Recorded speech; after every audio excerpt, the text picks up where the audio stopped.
बघा साहेब की माझा माल होता, हां, मी घेऊन एका गाडीवाल्याजवळून घेऊन ठेवले.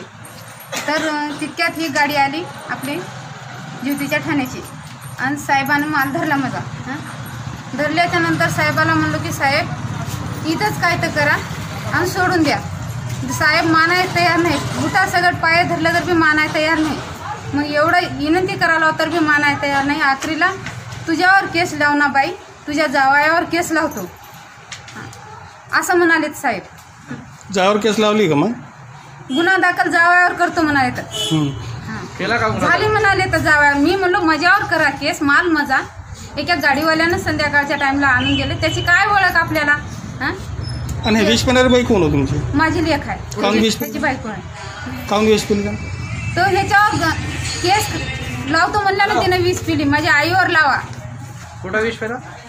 ठाण्याच्या तिथंच पिली. कोणता ठाणा? ज्योतीचा? ज्योती ठाण्यात. साहेब होते का त्यावेळी? हो साहेब होते. साहेब तिथं एक ते काय आपलं इस्कूटी राहते का नाही, त्या इस्कूटीची गाडी चाबी काढला ते. तर साहेब हो का इकडे या, आधी ते गाडी ते बाया पडल्या. तर मी म्हणलो साहेब इकडे या, ते तिकडे जाऊ द्या, माझा लेकरू औषध पिलाय, तुम्ही आधी उचला इथं ज्योतीच्या दवाखान्यात न्या.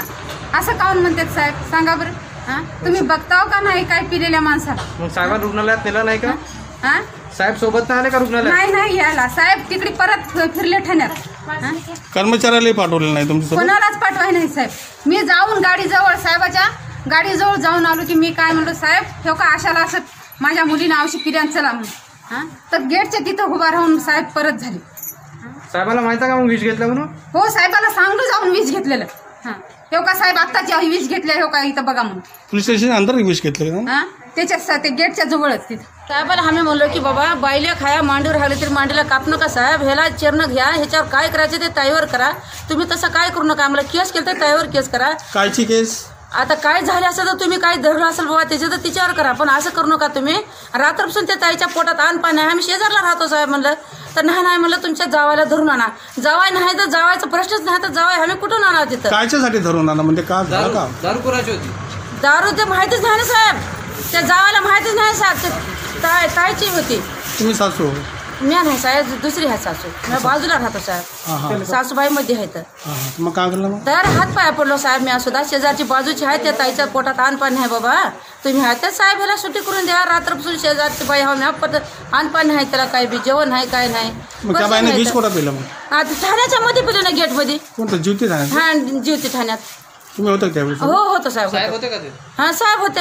खानदार साहेब होते? हा साहेब होते मोठे. मग का म्हणे? त्यांना ते दवाखान्यात आणण्या म्हणते. तुम्ही काय केलं आणलं? मग रडबोम करून मग ते ऑटो मध्ये टाकून आणलो. सोबत कोणी पोलीसवाले आले नाही का? आले नाही साहेब. तर न्या म्हणलं, तर साहेबांनी बघलं आणि न्या म्हणलं ठाण्यात. जेव्हा आम्हाला सूचना मिळाली आम्ही इथं आलो आणि जेव्हा त्याच्यात प्रत्यक्षात चौकशी केली त्यावर एवढं समजतंय. एक पाहायला गेलं तर चंद्रपूर जिल्हा दारूबंदी असताना ही दारू येतेच कशी? आणि या पोलीसवाल्यांना जे ज्योतीचे ठाणेदार आहेत त्यांना माहिती होतं, असा अंदाज आहे की त्या बाईच्या घरी बरोबर दारू पोहोचल्याबरोबर यांनी पकडायला गेले. म्हणजे ती पहिलेपासून व्यवसाय करते. एक तर त्यांना योग्य काय त्याची भरपाई भेटली असेल, त्याचं काय माल असते, हप्ता वगैरे भेटला नसेल, यामागचा एक संशय आहे. दुसरं म्हणजे जर ती दारू त्या बाईच्या घरामध्ये मिळाली तर त्या जावयावर केस लावायची काय गरज आहे?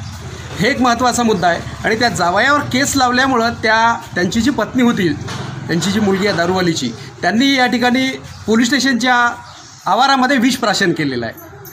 हा प्रकार दारूचा आहे. एक तर दारू बंदी जिल्ह्यात दारू आली, तिथं विकल्या जाते, पोलिसांना साठगाठ आहे, काही लपवायची गरज नाही, हे स्पष्ट याच्यावरून दिसत आहे. पण माझं म्हणणं आहे काय, जर करता पोलीस स्टेशनच्या आवारामध्ये एखादी बाई त्या ठिकाणी आमच्यावर हा खोटा आरोप लावण्यात येत आहे आणि म्हणून तिथं विष प्राशन करते, तर माणुसकी या नात्याने त्या पोलीसवाल्याचं कर्तव्य नव्हतं का की त्यांना थांबवायला पाहिजे होतं किंवा अडवायला पाहिजे होतं? आज तिची प्रकृती एवढी गंभीर झाली असती.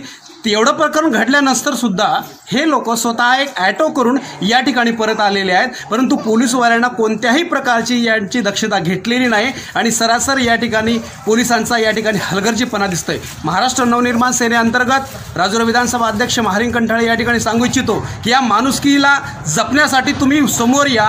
हे झालेलं जे प्रकरण आहे आम्हाला काही हरकत नाही, जो दोषी आहे त्यावर कारवाई करा, परंतु ज्या पोलीसवाल्यांनी ज्या ठाणेदारांनी या प्रकरणाला दाबवण्याचा प्रयत्न करता किंवा उलटं प्रकरण करण्याचा प्रयत्न करता त्यावर तात्काळ कारवाई झाली पाहिजे अशी मागणी.